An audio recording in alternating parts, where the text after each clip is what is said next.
Speaking of BlackRock allocating funds, they made two announcements this week. The first announcement is that they've partnered up with Coinbase to bring crypto trading into their Aladdin system and to make it easy to buy and store crypto. And then they made a second announcement that they've started a Bitcoin private trust, which allows their investors to invest directly into Bitcoin. So two announcements in the span of, I guess, a week.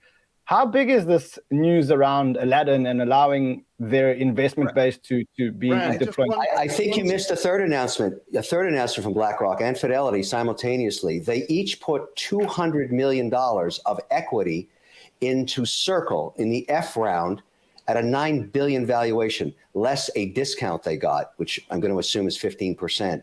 That is huge. Remember, this is a very controversial asset class. Stable coins are a shit show right now. And there you have the largest, most conservative, completely compliant institutions on earth putting $400 million. Now, I have to disclose, okay, I participated in that round. I saw that happening, so I'm in that round. I own a piece of Circle now on the F round beside Fidelity and BlackRock.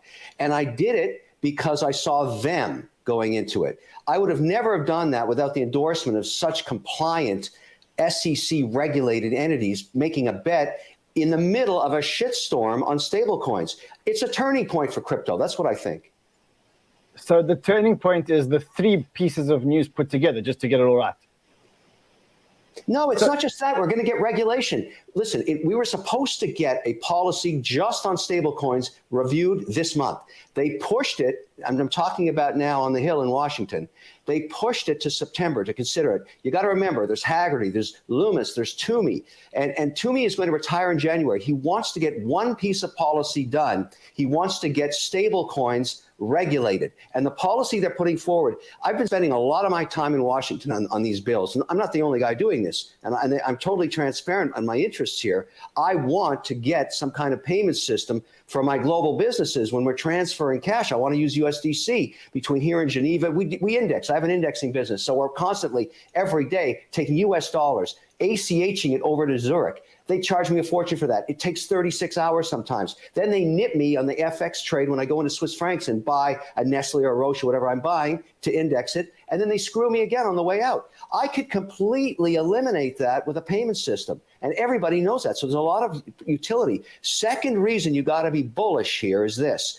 Both sides are supporting this, Dems and Republicans, because it makes the dollar, if you get a U.S. stablecoin policy in place, it makes it the default payment system of the earth. Not the Swiss franc, not the euro, not the British pound, not the Chinese yuan, the U.S. dollar. So this is coming back to the House on the floor in September, and it may be the first piece of legislation that provides the launch ramp for more crypto policy. Now, you know there's a war going on between the SEC and the other regulators, a turf war on crypto, but you can't deny crypto is here to stay. In fact, I believe in the next 10 years, it'll be the 12th sector, the S&P. And I'm trying to make bets all through the continuum of projects. I own everything. I have 32 positions. I don't know which ones are going to work.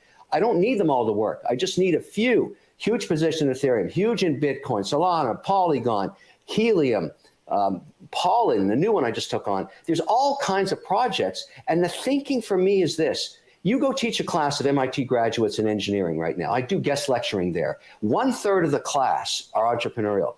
Where do they want to go? They have no interest in working in any of the 11 sectors of the economy. They want to work on the blockchain. They want to be in crypto. You can't pour that much intellectual capital into something and not have great outcomes one day. It's like being at the beginning of the internet. And I'm talking about the smartest, brightest men and women from around the world saying, screw everything else. I want to work on crypto.